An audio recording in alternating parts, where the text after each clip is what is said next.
everyone, my name is Riley Velasquez, and today I will be talking about training and development, specifically the ways to enhance your organization's efficiency through employee engagement.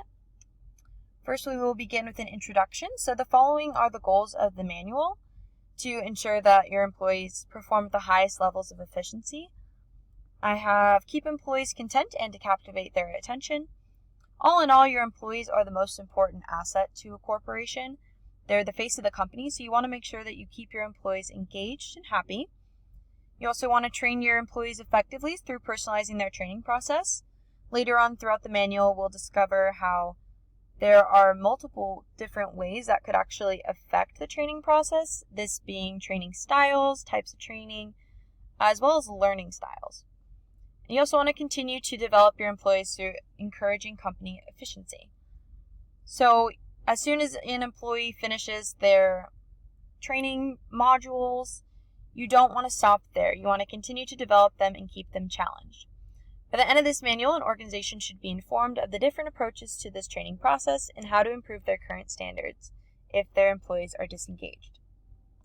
To begin, you want to make sure after you do a needs assessment of your organization and discover that you do need to hire more staff, you want to establish learning objectives.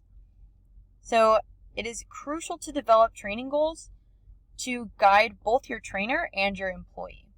If you want to, communicate with your new hire the goals of the training process, I'm sure it would give them the right mindset and allow them to have a smoother transition into the organization just by sharing the goals. Common training goals I actually included here. I have to enhance the knowledge and skills of workers throughout the organization, to increase organization productivity through cost-efficient practices, and to promote a work environment of growth and employee investment. So understanding what the company wishes to accomplish through hiring more staff can guide the process through establishing an end goal and having a focus. So step 1 in the training process, you want to make sure that you create a first-hand glimpse of the organization through orientation. So orientation just really allows the trainee to understand what they're going to be doing. So first, they're given a training schedule and a plan. So I believe this is highly efficient. They are given a visual representation of where they stand in terms of training completion. Some employers give 30 days for the training process, and this just really gives the employees deadlines and structure, which is very important. Throughout orientation, they're given assistance from their supervisor, so they're given a mentorship. This supervisor has most likely been there for a while, so they can give them inside information on troubleshooting techniques and the ups and downs that they wish they knew when they were a new hire. They provide tools of knowledge, and they also give motivation. So if the supervisor loves their job and they've been there for a while, this is really going to get the new hire excited about their transition into a new role. In orientation, you also learn about the history of the organization. So you're given insight into the growth and development of the company and how it kind of started and came up. You're also given their mission statement and their values. So this is really good to provide these values up front, for employees will begin to align their own personal goals and values with the goals of the company.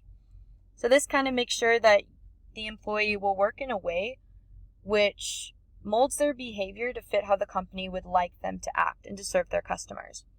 For example, I work at Mr. Car Wash, and one of the values is we care. So whenever we as employees are interacting with customers and dealing with transactions, we make sure that we pay attention to the we care value so that we can serve the customers in a way that benefits Mr. Car Wash and really makes outsiders know that this is a value that we also carry. So step 2 is understanding the different approaches to training. So there are many different kinds of training. I listed a few here, some of those being instructor-led classroom training, online or computer-based training, simulation training, as well as on-the-job training. So the form I recommend is the on-the-job training, which allows new hires to practice skills and tasks of the workplace from a real working standpoint.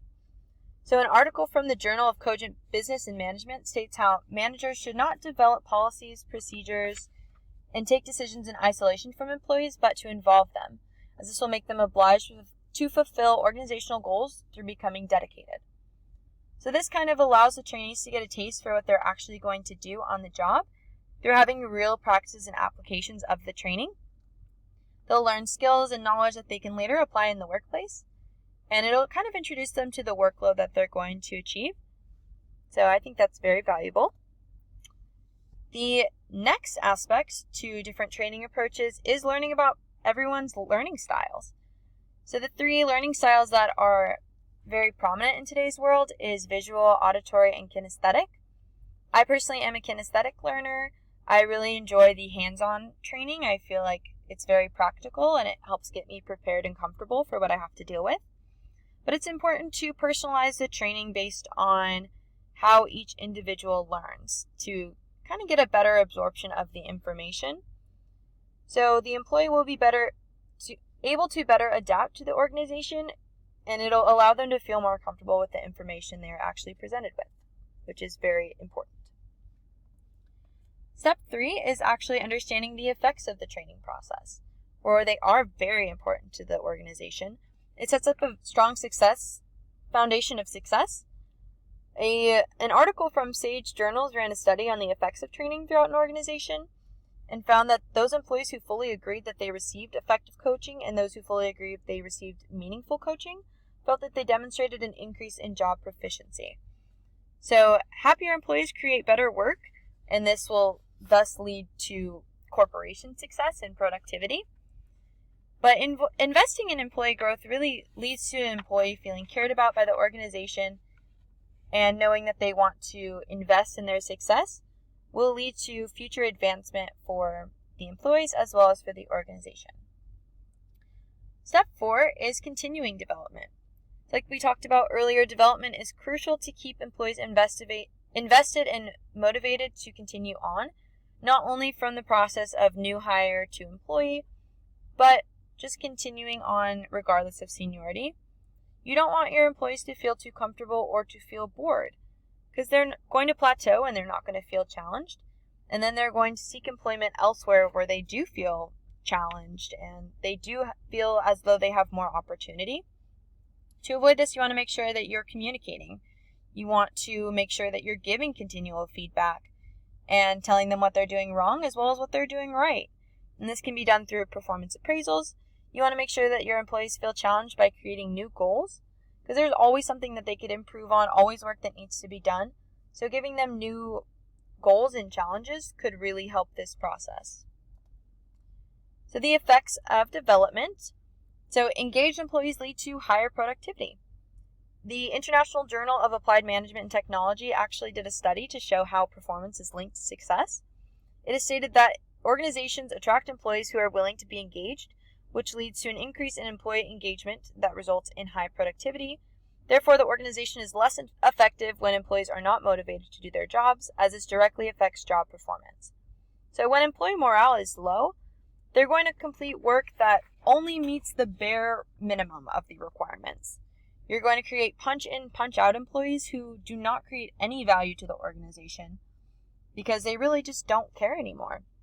So this will drive down customer satisfaction. This will remove all value from your organization and really give a bad reputation for your company.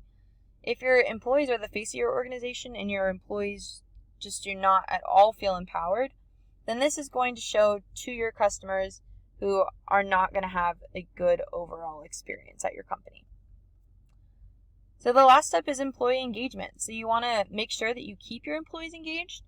Although it is difficult to keep employees engaged, knowing that you have a lot of workers at the organization with different backgrounds, different learning styles, different approaches to training, you want to make sure that your team is optimistic and that they care about working and they care about the organization.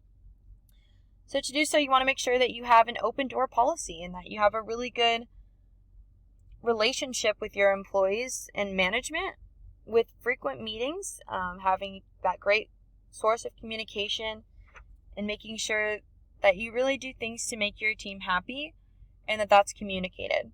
I put a few examples here to keep your team happy. You can take them out to lunch if they meet a company goal.